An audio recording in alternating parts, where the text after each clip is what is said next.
Hello everyone guys, कैसे हैं आप लोग। उम्मीद करता हूं सब बढ़िया होंगे। सो गाइस, इन्वेस्टर प्राइड के एक ब्रांड न्यू वीडियो में आप लोगों का फिर से स्वागत है। इन गाइस, आज के इस वीडियो में हम लोग बात करने वाले हैं दो ऐसे मिड कैप कैटेगरी के फंड के बारे में जो कि लंबे समय में आपको काफी शानदार तरीके से पैसे बना के दे सकता है। इसके साथ साथ गाइस हम लोग बात करने वाले हैं दो स्मॉल कैप कैटेगरी के फंड के ऊपर भी, और ये दोनों फंड भी आपको काफी तगड़े तरीके से प्रॉफिट बना के दे सकता है अगले 20 से 25 सालों में। तो गाइस हम लोग बात करने वाले हैं mid cap and small cap category के बेस्ट कॉम्बिनेशन के ऊपर। जी हाँ दोस्तों, आपने बिल्कुल सही सुना, हम लोग बात करने वाले हैं mid cap and small cap category के फंड के कॉम्बिनेशन के ऊपर। और गाइस आपको अपने पोर्टफोलियो में इसी चार फंड को रखना है। तो इसे ये समझ में आता है गाइस कि ये जो पोर्टफोलियो है ये काफी हाई रिस्क हो सकता है आपके लिए। तो अगर आप एक लो रिस्क इन्वेस्टर है या फिर आपका रिस्क प्रोफाइल मॉडरेट है, इन दैट केस आपको इस पोर्टफोलियो में बिल्कुल भी पैसे इन्वेस्ट नहीं करना है। ये पोर्टफोलियो वैसे इन्वेस्टर के लिए है जिनका रिस्क प्रोफाइल काफी अग्रेसिव नेचर का है, जिनका रिस्क एपेटाइट काफी हाई नेचर का है गाइस। और गाइस अगर आप एक हाई रिस्क इन्वेस्टर है और फ्यूचर में करोड़पति बनना चाहते हैं तो इन चार फंड को आपको बिल्कुल भी मिस नहीं करना चाहिए। तो चलिए गाइस स्टार्ट करते हैं आज का video. But guys video start करने से पहले फटाफट कर दीजिए इस वीडियो को लाइक, एंड आपने चैनल को अभी तक सब्सक्राइब नहीं किया हुआ है देन प्लीज चैनल को सब्सक्राइब करके रखिएगा, एंड साथ के साथ नोटिफिकेशन बेल ऑन करके ऑल पे क्लिक कर लीजिएगा, ताकि जब भी इस चैनल पे वीडियो लेके आऊंगा सारे वीडियो का नोटिफिकेशन आपको मिलता रहेगा। तो गाइस जैसे मैंने आपको बताया कि हम लोग बात करने वाले हैं दो मिड कैप कैटेगरी के फंड एंड दो स्मॉल कैप कैटेगरी के फंड के कॉम्बिनेशन के ऊपर। तो चलिए सबसे पहले बात कर लेते हैं यहाँ पे मिड कैप कैटेगरी के फंड के ऊपर, और देखते हैं कि वो दो मिड कैप कैटेगरी का फंड कौन सा है जो कि आपके लिए लंबे समय में काफी बेहतरीन हो सकता है और काफी तगड़े तरीके से पैसे बना के दे सकता है। तो गाइस सबसे पहले बात करें यहाँ पे मिड कैप फंड्स का, तो जो पहला फंड मैंने चूज करा हुआ है उस फंड का नाम है आपका यहाँ पे क्वांट मिड कैप फंड। दूसरा फंड जो मैंने चूज करा हुआ है गाइस मिड कैप कैटेगरी से, उस फंड का नाम है आपका यहाँ पे Motilal Oswal mid cap fund. In guys in दोनों फंड को मैं कंपेयर करने वाला हूँ इसके कैटेगरी एवरेज से।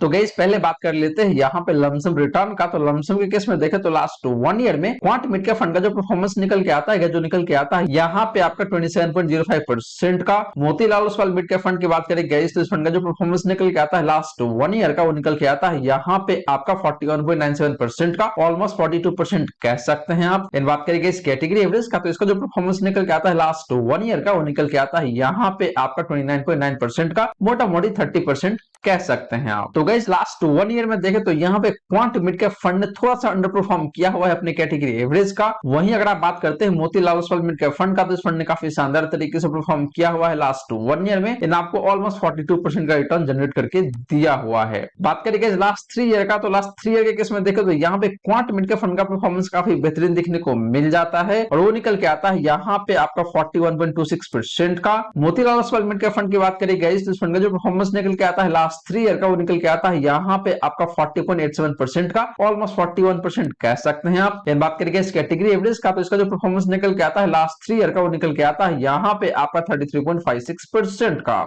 तो guys in contrary to last 1 year, last 3 year में देखें तो यहाँ पे क्वांट मिड कैप फंड काफी शानदार तरीके से परफॉर्म किया हुआ है, एंड इस फंड ने Motilal Oswal mid cap fund as well as category average दोनों को ही आउट परफॉर्म किया हुआ है लास्ट 3 ईयर में। But guys Motilal Oswal mid cap fund का परफॉर्मेंस देखें तो काफी बेहतरीन ही देखने को मिलता है, मोटा मोटी 41% का। तो गाइस लास्ट 3 ईयर में देखें तो दोनों ही फंड का परफॉर्मेंस मोटा मोटी सिमिलर लाइन पे देखने को मिलता है, बहुत ज्यादा का डिफरेंस यहाँ पे है नहीं। तो दोनों फंड मुझे काफी सही दिखता है on the basis of last 3 year performance guys. बात करें गाइस लास्ट 5 ईयर का, तो यहाँ पे क्वांट मिड कैप फंड का जो परफॉर्मेंस निकल के आता है, जो निकल के आता है यहाँ पे आपका 21.9% का, ऑलमोस्ट 22% कह सकते हैं आप। बात करें guys Motilal Oswal mid cap fund का, तो इस फंड का जो परफॉर्मेंस निकल के आता है लास्ट 5 ईयर का, वो निकल के आता है यहाँ पे आपका 18.46% का। इन गाइस बात करें कैटेगरी एवरेज का, तो इसका जो परफॉर्मेंस निकल के आता है लास्ट 5 ईयर का, वो निकल के आता है यहाँ पे आपका 15.61% का। तो guys similar to last 3 year, last 5 year में भी देखें तो यहाँ पे दोनों फंड ने काफी सही तरीके से परफॉर्म किया हुआ है, इन अपने कैटेगरी एवरेज को देखें तो काफी अच्छे खासे मार्जिन से आउट परफॉर्म किया हुआ है। स्पेशली अगर आप बात करते हैं यहाँ पे क्वांट मिड कैप फंड का, तो इस फंड ने काफी शानदार तरीके से परफॉर्म किया हुआ है लास्ट 5 ईयर में भी, एंड आपको ऑलमोस्ट 22% का रिटर्न दिया हुआ है लास्ट 5 ईयर में। तो गाइस यहाँ पे देखें तो लमसम के मामले में barring last 1 year, last 3 year and last 5 year में आपका जो क्वांट मिड कैप फंड इसने काफी शानदार तरीके से परफॉर्म किया हुआ है। वहीं बात करें Motilal Oswal mid cap fund का, तो इस फंड ने लास्ट 1 ईयर में एंड लास्ट 3 ईयर में काफी शानदार तरीके से परफॉर्म किया हुआ है। तो यहाँ पे देखें तो ओवरऑल दोनों ही फंड मुझे काफी शानदार दिखता है, कहीं कोई दिक्कत वाली बात नहीं है। हालांकि आगे चल के आपको पता चलेगा कि एक फंड थोड़ा सा ज्यादा रिस्की फंड निकल के आता है और एक फंड है जो कि रिलेटिवली कम रिस्की निकल के आता है। तो ये बात आपको आगे चल के पता चलेगा आज की सी वीडियो में। तो गाइस लमसम रिटर्न के मामले में देखें तो यहाँ पे दोनों फंड अपने अपने जगह पे काफी शानदार है, कहीं कोई दिक्कत वाली बात नहीं है। जैसे मैंने आपको बताया कि last 1 year and last 3 year में Motilal Oswal mid cap fund का परफॉर्मेंस काफी सही है। वहीं बात करें क्वांट मिड कैप फंड का, तो इस फंड ने last 3 year and last 5 year में काफी बेहतरीन तरीके से परफॉर्म किया हुआ है। बात करेगा जैसे भी रिटर्न का, तो लास्ट 1 ईयर में देखें तो यहाँ पे क्वांट मिड कैप फंड का जो परफॉर्मेंस निकल के आता है जैसे के केस में वो निकल के आता है यहाँ पे आपका 19.12% का। Motilal Oswal mid cap fund की बात करें तो इस फंड का जो परफॉर्मेंस निकल के आता है लास्ट 1 ईयर में एसआईपी के केस में वो निकल के आता है यहाँ पे आपका 31.1% का। तो guys similar to lump sum return SIP के केस में भी देखें तो यहाँ पे लास्ट 1 ईयर में Motilal Oswal mid cap fund ने काफी बेहतरीन तरीके से परफॉर्म किया हुआ है। बात करेंगे लास्ट 3 ईयर का, तो यहाँ पे क्वांट मिड कैप फंड का जो परफॉर्मेंस निकल के आता है जो निकल के आता है यहाँ पे आपका 27.9% का, ऑलमोस्ट 28% कह सकते हैं आप। बात करेंगे Motilal Oswal mid cap fund का, तो इस फंड का जो परफॉर्मेंस निकल के आता है लास्ट 3 ईयर का वो निकल के आता है यहाँ पे आपका 31.47% का। तो guys similar to last 1 year last 3 year में भी देखे तो यहाँ पे Motilal Oswal mid cap fund ने काफी बेहतरीन तरीके से परफॉर्म किया हुआ है एंड आपको मोटा मोटी 31.5% का रिटर्न दिया हुआ है। बात करेंगे लास्ट 5 ईयर का, तो यहाँ पे देखे तो क्वांट मिड कैप फंड का जो परफॉर्मेंस निकल के आता है वो निकल के आता है यहाँ पे आपका 28.59% का। Motilal Oswal mid cap fund की बात करें तो इस फंड का जो परफॉर्मेंस निकल के आता है लास्ट 5 ईयर का एसआईपी के केस में वो निकल के आता है यहाँ पे आपका 26.45% का। तो guys in contrary to last 1 year and last 3 year last 5 year में देखे तो यहाँ पे क्वांट मिड कैप फंड ने काफी बेहतरीन तरीके से परफॉर्म किया हुआ है। तो गाइस एसआईपी के केस में भी देखे तो यहाँ पे दोनों फंड अपने अपने जगह पे काफी शानदार तरीके से परफॉर्म कर रहा है, कहीं कोई दिक्कत वाली बात नहीं है। तो ओवरऑल क्रक्स यही निकल के आता है कि दोनों फंड का परफॉर्मेंस काफी बेहतरीन दिखने को मिलता है। दोनों फंड अपने अपने जगह पे काफी शानदार तरीके से परफॉर्म किया हुआ है। एक फंड ने लास्ट 1 ईयर लास्ट 3 ईयर में काफी बेहतरीन तरीके से परफॉर्म किया हुआ है, वहीं दूसरा फंड आपका last 3 year and last 5 year में काफी बेहतरीन तरीके से परफॉर्म किया हुआ है गाइस। तो गाइस ये रही बात आपका इन दोनों ही फंड का लमसम रिटर्न का एंड एसआईपी रिटर्न का। अब चलिए गाइस बात कर लेते हैं इन दोनों ही फंड का डिफरेंट रिस्क रेशियोज का एंड पोर्टफोलियो ओवरलैपिंग का। बट गाइस वीडियो में आगे बढ़ने से पहले आपने वीडियो को अभी तक लाइक नहीं किया हुआ है देन प्लीज वीडियो को लाइक करें एंड आपने चैनल को भी अभी तक सब्सक्राइब नहीं किया हुआ है देन प्लीज चैनल को सब्सक्राइब करके रखिएगा एंड साथ के साथ गाइस नोटिफिकेशन बिल ऑन करके ऑल पे क्लिक कर लीजिएगा ताकि जब भी इस चैनल पे इस तरीके का वीडियो लेके आऊंगा सारे वीडियो का नोटिफिकेशन आपको मिलता रहेगा। तो चलिए गाइस बात कर लेते हैं इन दोनों फंड का डिफरेंट रिस्क रेशियोज का एंड फिर गाइस बात करेंगे इन दोनों फंड का पोर्टफोलियो ओवरलैपिंग का। तो गाइस बात करें यहाँ पे रिस्क रेशियोज का, तो पहले गाइस हम लोग बात करने वाले यहाँ पे स्टैंडर्ड डिवीजन का। तो बात करेंगे इस क्वांट मिड कैप फंड का, तो इस फंड का डिवीजन निकल के आता है जो निकल के आता है यहाँ पे आपका 18.34 का। Motilal Oswal mid cap fund की बात करेंगे तो इस फंड का डिवीजन निकल के आता है जो निकल के आता है यहाँ पे आपका 16.38 का। इन बात करेंगे इस कैटेगरी एवरेज का, इसका डिवीजन निकल के आता है जो निकल के आता है यहाँ पे आपका 15.28 का। तो गाइस डिवीजन के मामले में देखें तो यहाँ पे दोनों फंड का डिवीजन थोड़ा सा हायर साइड में देखने को मिलता है in comparison with category average. इससे यही पता चलता है गाइस कि दोनों फंड का जो पोर्टफोलियो है उसका रिटर्न की वोलेटिलिटी थोड़ा सा ज्यादा रहता है in comparison with category average. But guys बात करें इन दोनों फंड का, तो इन दोनों फंड का डिवीजन मोटा-मोटी सिमिलर लाइन पे देखने को मिलता है, बहुत ज्यादा का डिफरेंस नहीं है। लेकिन guys Motilal Oswal mid cap fund का डिवीजन थोड़ा सा लोअर साइड में देखने को मिलता है and quant mid cap fund का डिवीजन थोड़ा सा हायर साइड में देखने को मिलता है। इसका मतलब यह है गाइस कि क्वांट मिड कैप फंड का पोर्टफोलियो का रिटर्न थोड़ा सा ज्यादा वोलेटाइल रहता है in comparison with Motilal Oswal mid cap fund guys. बात करें गाइस साफ रेशियो का, तो यहाँ पे क्वांट मिड कैप फंड का जो साफ रेशियो निकल के आता है जो निकल के आता है यहाँ पे आपका 1.49 का। Motilal Oswal mid cap fund की बात करें तो इस फंड का जो साफ रेशियो निकल के आता है जो निकल के आता है यहाँ पे आपका 1.79 का। इन बात करेंगे इस कैटेगरी एवरेज का, तो इसका जो साफ रेशियो निकल के आता है वो निकल के आता है यहाँ पे आपका 1.38 का। तो गाइस साफ रेशियो के मामले में देखें तो यहाँ पे दोनों फंड का साफ रेशियो काफी बेहतरीन दिखने को मिलता है। गाइस आपको बता दूं कि एक पर्टिकुलर फंड का साफ रेशियो जितना ज्यादा होता है उतना ही अच्छा माना जाता है। तो यहाँ पे देखें तो दोनों फंड का साफ रेशियो अपने कैटेगरी एवरेज के कंपैरिजन में काफी ज्यादा देखने को मिलता है। इसका मतलब ये है कि दोनों फंड का रिस्क एडजस्टेड रिटर्न उतना ही बेहतर निकल के आता है। तो यहाँ पे देखें तो दोनों फंड काफी बेहतरीन है इन टर्म ऑफ साफ रेशियो गाइस। बात करेंगे इस अल्फा का, तो क्वांट मिड कैप फंड का जो अल्फा निकल के आता है जो निकल के आता है यहाँ पे आपका 2.46% का। Motilal Oswal mid cap fund की बात करेंगे तो इस फंड का जो अल्फा निकल के आता है जो निकल के आता है यहाँ पे आपका 7.05% का। बात करेंगे इस कैटेगरी एवरेज का, तो इसका जो अल्फा निकल के आता है जो निकल के आता है यहाँ पे आपका -0.34% का। तो गाइस सिमिलर टू साफ रेशियो अल्फा के मामले में भी देखें तो यहाँ पे दोनों फंड का अल्फा काफी बेहतरीन दिखने को मिलता है in comparison with category average. But guys बात करें यहाँ पे Motilal Oswal mid cap fund का, तो इस फंड का अल्फा ज्यादा बेहतरीन दिखने को मिलता है 7% का। इन क्वांट मिड कैप फंड का भी अल्फा देखे तो अपने कैटेगरी एवरेज से तो काफी बेहतरीन ही दिखने को मिलता है, मोटा मोटी 2.5% का। तो गाइस अल्फा के टर्म में भी देखे तो यहाँ पे दोनों फंड काफी शानदार दिखने को मिलता है, कहीं कोई दिक्कत वाली बात नहीं है गाइस। तो गाइस ये रही बात आपका इन दोनों फंड का डिफरेंट रिस्क रेशियोज का। और गाइस यहाँ पे देखे तो इन दोनों फंड का रिटर्न ज्यादा वोलेटाइल जरूर दिखने को मिलता है, लेकिन गाइस बात करें यहाँ पे साफ रेशियो का या फिर अल्फा का, तो यहाँ पे काफी बेहतरीन निकल के आता है दोनों के दोनों fund in comparison with category average. वहीं गाइस बात करें इन दोनों फंड का पोर्टफोलियो ओवरलैपिंग का, तो यहाँ पे देखें तो इन दोनों फंड के बीच में जो पोर्टफोलियो ओवरलैपिंग निकल के आता है, जो निकल के आता है सिर्फ 7% का। यहाँ पे बात करेंगे कॉमन स्टॉक का, यानी कि दोनों फंड के बीच में जो नंबर ऑफ स्टॉक जो कॉमन निकल के आता है वो सिर्फ 3 ही स्टॉक है, यानी कि सिर्फ 3 ही स्टॉक ऐसा है जो कि दोनों फंड के पोर्टफोलियो में देखने को मिल जाता है। इसका मतलब ये है गाइस कि दोनों फंड के बीच में पोर्टफोलियो ओवरलैपिंग काफी कम देखने को मिलता है in term of number of stocks. And percentage के मामले में भी देखें गाइस तो यहाँ पे सिर्फ 7% का पोर्टफोलियो ओवरलैपिंग देखने को मिलता है, जो कि काफी रीजनेबल माना जाता है गाइस। तो गाइस ये रही बात आपका इन दोनों फंड का पोर्टफोलियो ओवरलैपिंग का। और गाइस यहाँ पे देखें तो सिर्फ 7% का पोर्टफोलियो ओवरलैपिंग देखने को मिलता है। इसका मतलब ये है कि आप अपने पोर्टफोलियो में इन दोनों फंड को रख सकते हैं। मोटा मोटी देखें तो 93% होल्डिंग ऐसा है दोनों फंड का जो कि बिल्कुल यूनिक दिखने को मिलता है, तो आप बिल्कुल इन दोनों फंड में जाके इन्वेस्ट कर सकते हैं, इसके बावजूद कि दोनों फंड एक ही कैटेगरी से बिलोंग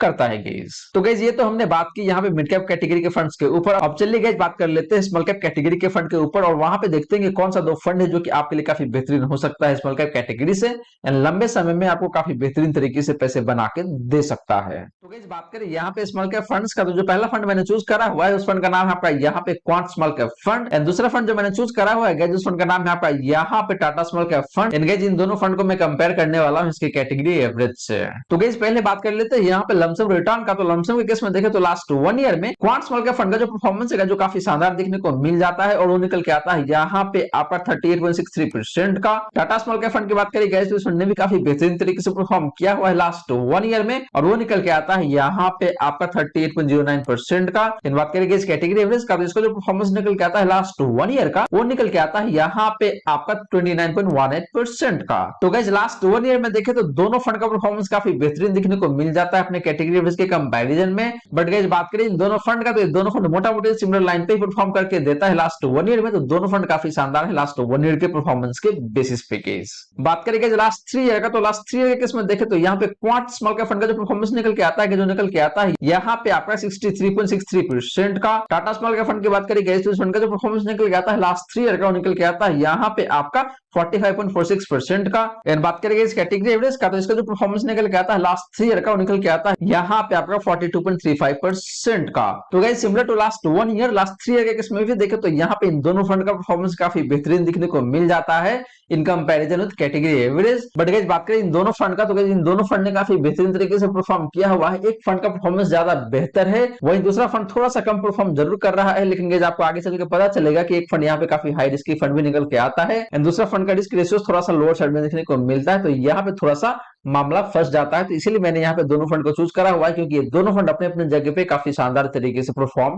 किया हुआ है। बात करेंगे लास्ट 5 ईयर का, तो यहाँ पे क्वांट स्मॉल कैप फंड का जो परफॉर्मेंस निकल के आता है जो निकल के आता है यहाँ पे आपका 27.01% का। टाटा स्मॉल कैप फंड की बात करें गाइस तो आपको बता दूं कि ये फंड 5 साल पुराना फंड है ही नहीं, तो इसीलिए आपको यहाँ पे एनए देखने को मिल जाएगा। तो इसीलिए आपको यहाँ पे एनए देखने को मिल जाएगा। गाइस आपको बता दूं कि टाटा स्मॉल कैप फंड को सिर्फ 4 से 4.5 साल ही हुआ है, 5 साल पुराना फंड नहीं है। तो जैसे मैंने आपको बताया कि यहाँ पे कोई डेटा नहीं है, तो इसीलिए आपको यहाँ पे एनए देखने को मिल जाता है। बात करेंगे इस कैटेगरी एवरेज का, तो इसका जो परफॉर्मेंस निकल के आता है लास्ट 5 ईयर का वो निकल के आता है यहाँ पे आपका ऑलमोस्ट 17% का। तो गाइस लास्ट 5 ईयर में देखें तो यहाँ पे अनडाउटेडली आपका जो क्वांट स्मॉल कैप फंड है काफी बेहतरीन तरीके से परफॉर्म कर रहा है, एंड आपको 27% का रिटर्न यहाँ पे दिया हुआ है इस फंड ने। तो गाइस ये रही बात आपका इन दोनों फंड का लमसम रिटर्न का। और गाइस यहाँ पे देखें तो दोनों फंड अपने अपने जगह पे काफी बेहतरीन तरीके से परफॉर्म किया हुआ है। एक फंड का performance across the time frame काफी बेहतरीन देखने को मिलता है, वही बात करें टाटा स्मॉल कैप फंड का, तो इस फंड का परफॉर्मेंस काफी बेहतरीन देखने को मिलता है गाइस, लेकिन थोड़ा सा कम है क्वांट स्मॉल कैप फंड के कंपैरिजन में। बट गाइस जैसे मैंने आपको बताया कि टाटा स्मॉल कैप फंड थोड़ा सा कम रिस्की फंड भी निकल के आता है, ये बात आपको आगे चल के पता चलने वाला है। तो इसलिए देखो तो यहाँ पे दोनों फंड अपने अपने जगह पे काफी सही तरीके से परफॉर्म कर रहा है, मुझे कहीं कोई दिक्कत नहीं लगता है गाइस। बात करें गाइस यहाँ पे एसआईपी रिटर्न का, तो एसआईपी के केस में देखें तो लास्ट 1 ईयर में क्वांट स्मॉल कैप फंड का जो परफॉर्मेंस निकल के आता है जो निकल के आता है यहाँ पे आपका 34.48% का। टाटा स्मॉल कैप फंड की बात करें गाइस तो इसका जो परफॉर्मेंस निकल के आता है लास्ट 1 ईयर का एसआईपी के केस में वो निकल के आता है यहाँ पे आपका 34.82% का। तो गाइस लास्ट 1 ईयर में देखें तो यहाँ पे एसआईपी के केस में दोनों ही फंड ने काफी सही तरीके से परफॉर्म किया हुआ है, एंड दोनों फंड ने आपको मोटा मोटी सिमिलर रिटर्न जनरेट करके दिया हुआ है गाइस। बात करें गाइस लास्ट 3 ईयर का, तो लास्ट 3 ईयर के केस में देखें तो यहाँ पे क्वांट स्मॉल कैप फंड का जो परफॉर्मेंस निकल के आता है जो निकल के आता है यहाँ पे आपका 37.42% का। टाटा स्मॉल कैप फंड की बात करें गाइस इस फंड का जो परफॉर्मेंस निकल के आता है लास्ट 3 ईयर का वो निकल के आता है यहाँ पे आपका 22.93% 30% का, ऑलमोस्ट 33% का। तो गाइस लास्ट 3 ईयर में भी देखे तो यहाँ पे दोनों फंड का परफॉर्मेंस काफी बेहतरीन देखने को मिलता है। हालांकि क्वांट स्मॉल का फंड मार्जिनली बेटर जरूर परफॉर्म कर रहा है लास्ट 3 ईयर में। वहीं गाइस बात करें लास्ट 5 ईयर का, तो लास्ट 5 ईयर के केस में देखे तो यहाँ पे क्वांट स्मॉल का फंड का जो परफॉर्मेंस निकल के आता है वो निकल के आता है यहाँ पे आपका 38.06% का। बात करेंगे टाटा स्मॉल का फंड का, तो जैसे आपको बताया मैंने कि ये फंड 5 साल पुराना फंड है ही नहीं, तो यहाँ पे आपको कोई डेटा दिखने को मिलेगा नहीं, तो इसीलिए मैंने यहाँ पे एनए रखा हुआ है गाइस। तो गाइस एसआईपी के केस में देखे तो यहाँ पे अक्रॉस द टाइम फ्रेम आपका जो क्वांट स्मॉल का फंड है काफी बेहतरीन तरीके से परफॉर्म किया हुआ है। वहीं बात करें टाटा स्मॉल का फंड का, तो इस फंड का परफॉर्मेंस काफी बेहतरीन दिखने को मिलता है, वो चाहे बात करें आप लास्ट 1 ईयर का या फिर लास्ट 3 ईयर का। कहने का मतलब ये ही गाइस कि एसआईपी के केस में दोनों फंड अपने अपने जगह पे काफी शानदार तरीके से परफॉर्म किया हुआ है, वो चाहे बात करें आप लास्ट 1 ईयर का या फिर लास्ट 3 ईयर का या फिर लास्ट 5 ईयर का। तो गाइस ये रही बात आपका इन दोनों ही फंड का लमसम रिटर्न का, एनएसआईपी रिटर्न का। अब चलिए गाइस बात कर लेते हैं इन दोनों ही फंड का डिफरेंट रिस्क रेशियोज का, एंड इसके बाद गाइस बात करेंगे इन दोनों ही फंड का पोर्टफोलियो ओवरलैपिंग का। तो गाइस बात करें यहाँ पे रिस्क रेशियोज का, तो पहले बात कर लेते हैं यहाँ पे स्टैंडर्ड डिवीजन का। तो गाइस बात करें यहाँ पे क्वांट स्मॉल का फंड का, तो इस फंड का सॉल्यूशन निकल के आता है, जो निकल के आता है यहाँ पे आपका 21.23 का। बात करेंगे टाटा स्मॉल का फंड का, तो इस फंड का सॉल्यूशन निकल के आता है, जो निकल के आता है यहाँ पे आपका 15.61 का। एंड बात करेंगे इस कैटेगरी एवरेज का, तो इसका सॉल्यूशन निकल के आता है, जो निकल के आता है यहाँ पे आपका 16.18 का। तो गाइस डिस्ट्रीब्यूशन के मामले में देखें तो यहाँ पे मुझे टाटा स्मॉल का फंड काफी बेहतरीन दिखता है, क्योंकि इस फंड का डिस्ट्रीब्यूशन काफी कम दिखने को मिलता है। इसका मतलब ये है गाइस कि इस फंड का रिटर्न की वोलेटिलिटी काफी कम रहता है। वहीं बात करें क्वांट स्मॉल का फंड का, तो इस फंड का डिस्ट्रीब्यूशन काफी हाई साइड में देखने को मिलता है। इसका मतलब ये है गाइस कि इस फंड का रिटर्न काफी ज्यादा वोलेटाइल रहता है। तो गाइस ये काफी तगड़ा कॉम्बिनेशन है कि एक फंड काफी हाई रिस्क फंड है, दूसरा फंड देखें तो काफी लो रिस्क फंड है अपने कैटेगरी में। तो ये कॉम्बिनेशन काफी खतरनाक हो सकता है आपके लिए और काफी तगड़ा प्रॉफिट बना के आपको दे सकता है आने वाले 20 से 25 साल, यानी कि लॉन्ग टर्म की बात करें तो वहां पे आप काफी बेहतरीन पैसा बना सकते हैं इन दोनों फंड में इन्वेस्ट करके, या फिर जो मिड कैप कैटेगरी के दो फंड है उस फंड को भी आप इंक्लूड कर सकते हैं अपने पोर्टफोलियो में। बात करके साप रेशियो का, तो क्वांट स्मॉल का फंड का जो साप रेशियो निकल के आता है, जो निकल के आता है यहाँ पे आपका 2.13 का। टाटा स्मॉल का फंड की बात करें गाइस, तो इस फंड का जो साप रेशियो निकल के आता है, निकल के आता है यहाँ पे आपका 2.03 का। एंड बात करेंगे इस कैटेगरी एवरेज का, तो इसका जो साप रेशियो निकल के आता है, निकल के आता है यहाँ पे आपका 1.83 का। तो गाइस साप रेशियो के मामले में देखें तो यहाँ पे दोनों फंड का साप रेशियो काफी बेहतरीन दिखने को मिलता है। एंड दोनों ही फंड अपने कैटेगरी के कंपैरिजन में काफी तगड़ा साप रेशियो जनरेट करके दिया हुआ है, जो कि काफी अच्छी बात है इन दोनों ही फंड का। जैसे गाइस मैंने आपको ऑलरेडी बता रखा है आज की इस वीडियो में ही कि एक पर्टिकुलर फंड का साप रेशियो जितना ज्यादा होता है उतना ही अच्छा माना जाता है। तो यहाँ पे देखें तो दोनों फंड काफी शानदार दिखने को मिल रहा है in term of Sharpe ratio guys. बात करें गाइस अल्फा का, तो यहाँ पे क्वांट स्मॉल का फंड का जो अल्फा निकल के आता है, जो निकल के आता है यहाँ पे आपका 14.36% का। टाटा स्मॉल के फंड की बात करें गाइस, तो इस फंड का जो अल्फा निकल के आता है, निकल के आता है यहाँ पे आपका 8.45% का। एंड बात करें गाइस कैटेगरी एवरेज का, तो इसका जो अल्फा निकल के आता है, जो निकल के आता है यहाँ पे आपका 4.75% का। तो guys similar to Sharpe ratio alpha के केस में भी देखें तो यहाँ पे दोनों फंड का अल्फा काफी बेहतरीन दिखने को मिलता है। इसका मतलब ये ही गाइस कि दोनों फंड अपने बेंचमार्क इंडेक्स को काफी अच्छे खासे मार्जिन से बीट करता है। एग्जांपल के तौर पे बात करें यहाँ पे टाटा स्मॉल का फंड का, तो इस फंड का अल्फा निकल के आता है आपका 8.45% का। इसका मतलब ये है कि टाटा स्मॉल का फंड अपने बेंचमार्क इंडेक्स को मोटा मोटी 8.5% से ज्यादा परफॉर्म करके देता है गाइस। तो गाइस ये रही बात आपका इन दोनों फंड का डिफरेंट रिस्क रेशियोज का। और गाइस यहाँ पे देखें तो दोनों फंड मुझे काफी शानदार दिखता है।